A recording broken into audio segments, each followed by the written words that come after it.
Shalom, salam damai sejahtera untuk kita semuanya. Ya, perkenalkan saya Cecep Yasdian Happy dari SMA N1 Silungurai. Saat ini kita akan belajar tentang satu bagian yang sangat menarik ya, dalam pembelajaran pendidikan agama Kristen kelas 12 ya, yaitu memahami demokrasi dan HAM di dalam Alkitab. Baik, di dalam Alkitab kita memang tidak akan menjumpai praktik demokrasi dan HAM seperti yang kita kenal sekarang. Namun di situ kita dapat menemukan benih-benihnya ya, misalnya dalam penghargaan terhadap kehidupan dan nyawa seseorang ya. Dalam perintah-perintah agar manusia hidup saling memperlakukan sesamanya dengan baik. Ya, kita akan coba membuka dalam Mazmur 133. Kita akan buka bersama-sama di Mazmur 133. Ya, demikian firman Tuhan, persaudaraan yang rukun, nyanyian Syiarah Daud. Sungguh alangkah baiknya dan indahnya apabila saudara-saudara diam bersama dengan rukun, seperti minyak yang baik di atas kepala meleleh ke janggut, yang meleleh ke janggut Harun dan ke leher jubahnya. Seperti embun gunung Hermon yang turun ke atas gunung-gunung Sion, sebab kesanalah Tuhan memerintahkan berkat kehidupan untuk selama-lamanya. Ya, Mazmur 133 berbicara tentang suatu masyarakat yang hidup rukun bagai saudara. Masyarakat yang hidup rukun seperti ini tentu akan saling menghargai sesamanya.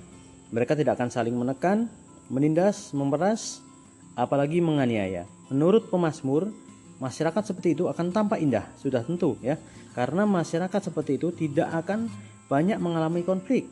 Ya, meskipun ada konflik atau perbedaan pendapat, maka itu akan mereka selesaikan dengan baik. Dan yang lebih penting lagi, kepada masyarakat seperti itulah Tuhan akan melimpahkan berkatnya ya. Jika Mazmur 133 bicara tentang masyarakat yang hidup rukun, maka kita akan melihat dalam kitab 1 Raja-Raja pasal 21 ya, yang berbicara tentang bagaimana raja dan istrinya menggunakan kekuasaan untuk menindas dan merampas hak warga negaranya.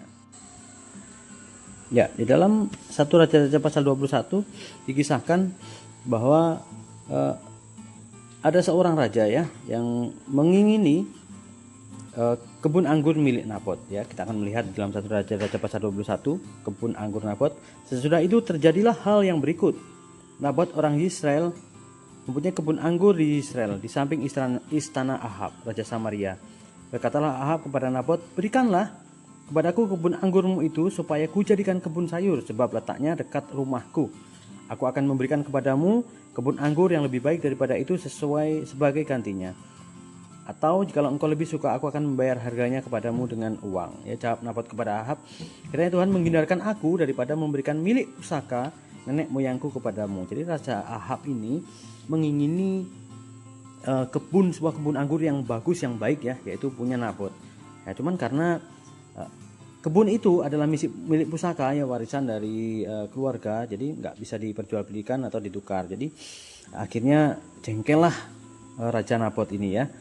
Ya, 4 dikatakan bahwa lalu masuklah Ahab ke dalam istananya dengan kesal hati dan gusar karena perkataan yang dikatakan Nabot orang Israel itu kepadanya. "Tidak akan kuberikan kepadamu milik pusaka nenek moyangku."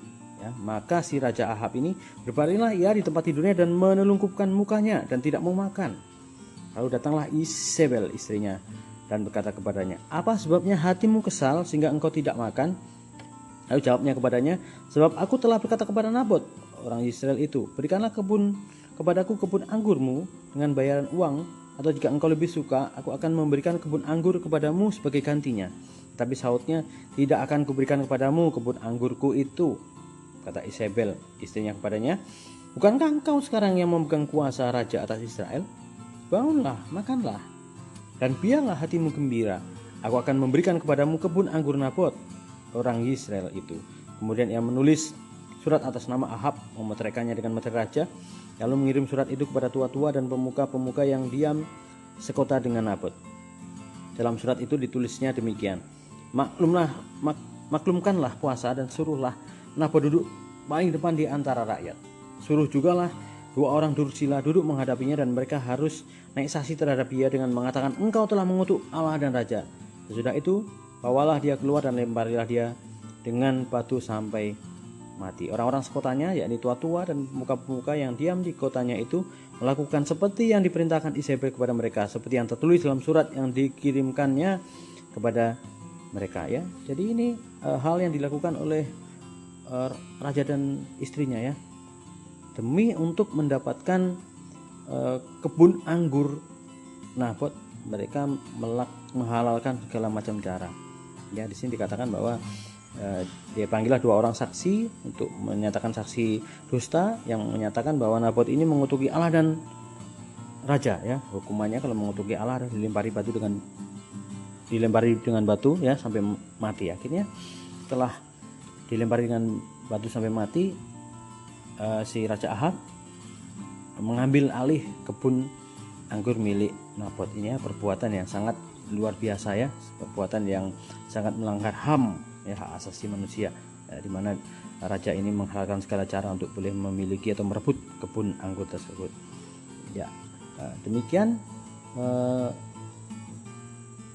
pembelajaran kita pada siang hari ini, mengajarkan dan mengingatkan kita kembali bahwa sebagai anak-anak Tuhan, mari kita boleh menjaga hidup kita dengan baik, hidup berdampingan dengan orang lain dengan baik, menjaga setiap kehidupan kita supaya kita tidak mengambil hak orang lain, karena orang lain juga sama berharganya di hadapan Tuhan. Terima kasih, Tuhan memberkati.